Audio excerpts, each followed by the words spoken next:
Hello, I'm Darren Magee, and today's video comes from some different questions in and around the same topic.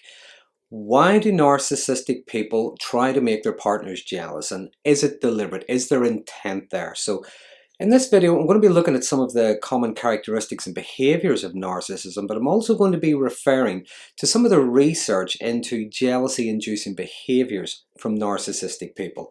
So if you like this video, if you find it helpful or interesting, please consider subscribing to my channel. But just as a reminder, this video was not a substitute for support from a mental health professional, nor is it a tool to be used to diagnose someone. So first of all, narcissism could be characterized by grandiose behavior. There's a sense of entitlement. There's a lack of empathy, being highly disagreeable, manipulative. There's being highly resistant or sensitive to criticism. And with narcissism, there are many variations. Now, more commonly, there's the grandiose or the overt narcissist, or there's the vulnerable or the covert narcissist. And these subtypes of narcissism would be what's known as social constructs. Now, I've made videos previously on narcissistic personality disorder, as well as videos on covert and vulnerable narcissism if you want to check those out. But the narcissistic behaviours, the traits, they may be subclinical, meaning someone has very strong narcissistic characteristics, but not enough for a clinical diagnosis.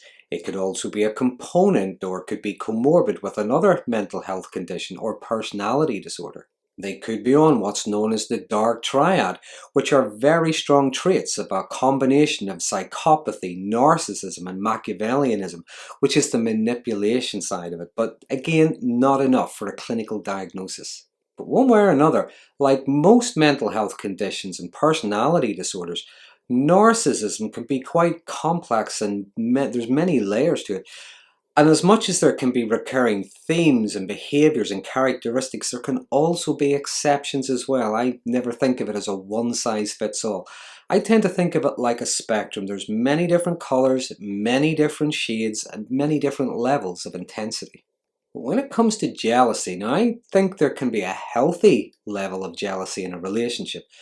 You think of two people, showing each other how important they are to each other. I will not be seeing other people. I don't want you seeing other people. Our relationship is mutually exclusive. But when it comes to narcissism, its very nature tends to be quite destructive. It tends to destroy things from the inside. And when it can no longer do that, it tends to try and destroy from the outside. But that process in itself can be quite self-destructive, which is why it can seem quite counterintuitive why someone would want to induce jealousy in the relationship, especially if that brings about the end of the relationship. Which does ask the question, is jealousy-inducing behaviour, is it impulsive, is it emotionally driven, poorly thought out, or is it a tactic, a strategy towards something else, which does suggest intent? There's manipulation, so is there real intent? Is there a purpose for it? But again, in any relationship, someone can recognize someone else as attractive. It doesn't go any further than that. They may even comment on how attractive someone else is, but again, it doesn't go any further than that. But with induced jealousy, what we would often see is someone talking non-stop about someone they find attractive. We may see flirting, inappropriate relationships with others, such as, say, work colleagues. There's treating the partner as if they don't really matter, as if they're easily replaceable. There's comparing their partners unfavorably to others, comparing them to ex-partners or even other people's partners. There can be infidelity, there can be cheating. But according to the research, which I will reference in the video description, narcissistic people have 5 jealousy-inducing motives. And the first motive is to acquire power and control. Now, narcissistic people do tend to try to dominate and control, and I think that behaviour can be triggered when they themselves feel jealous of something or someone in relation to their partner.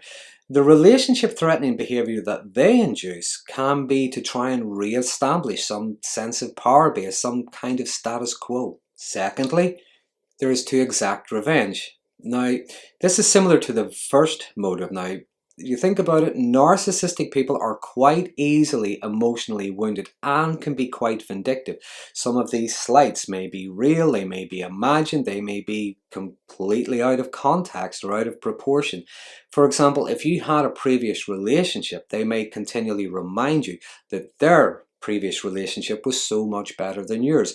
It's even better than the relationship they have with you at the moment. Motive number 3, to test or to strengthen the relationship. Now, jealousy is what we feel whenever we fear losing someone to someone else. So perhaps by, say, having a very strong platonic relationship with, say, a work colleague, talking about them all the time. He did this, she said that, let's go there, they said they went and it was great. Talking like that, behaving like that all the time, that could induce jealousy in a partner. Now, when the partner brings this up or says they feel it's inappropriate or they feel uncomfortable or even they're just sick to death of hearing about that person, the narcissist is able to point out that they're just friends. The partner is crazy. They're reading too much into this. They're far too possessive. And motive number 4, seeking security. With narcissism, they may see someone or they may claim someone is attracted to them, made a move on them, offered to buy them a drink or something. Then they watch as their partner gets jealous, angry, upset, and they now feel a sense of security. They feel reassured that the partner cares enough to get upset. They don't want to lose them to someone else.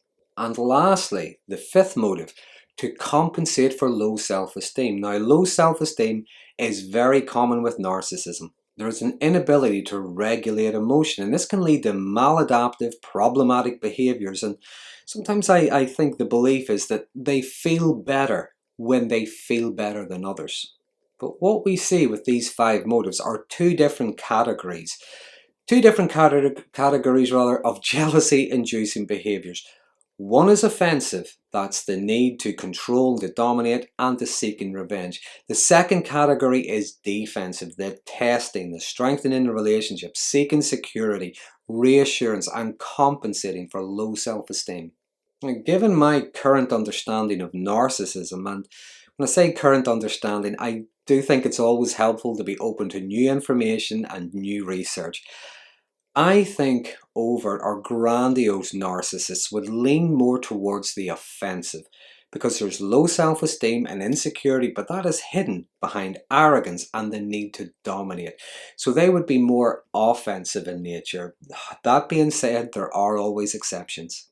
With vulnerable narcissism, what we see is again low self-esteem and insecurity, but it manifests itself through depression, helplessness, shyness, and uncertainty. With vulnerable narcissism, I tend to think that they would go through all of the motives. They would be a bit more chaotic or haphazard.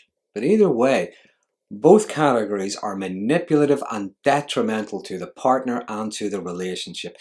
Inducing jealousy once may cause a problem in a relationship, but those problems can be overcome through open dialogue and understanding. But to continually behave like this, to continually have the partner feeling insecure, unimportant, can ultimately end the relationship. So is jealousy-inducing behaviour deliberate? Now, whether it's thought out, planned out, or just impulsive, I think it comes down to the individual. It comes down to the situation. Again, many of our motives and many of our behaviours, not narcissists included, many of them are unconscious. They're driven by emotions. They are learned behaviours. With narcissism, there may be that intent to hurt. There may be that intent to dominate and control. With narcissism, what we often see is a lack of insight, a lack of empathy, and a difficulty regulating emotions. But a lack of empathy doesn't mean no empathy. For example, when a narcissist behaves in a way that creates jealousy, maybe it's because there is enough insight to recognize that this would cause them to feel jealous if it were to happen to them. Now, that would be what's known as cognitive, sometimes referred to as dark empathy. But it's not necessarily an emotional empathy or even having enough insight to recognize that continuing with that behavior, they're going to end up losing everything. Eventually the partner will leave. They will have had enough. They will stop caring. So that's a brief outline of the 5 motives behind narcissistic jealousy-inducing behaviours. Now, please feel free to add any ideas or experiences in the comment box below. There are some interesting conversations starting around these videos. But if you like this video, if you found it helpful, please consider subscribing to my channel for future updates on mental health related topics. And until next time, thanks for watching.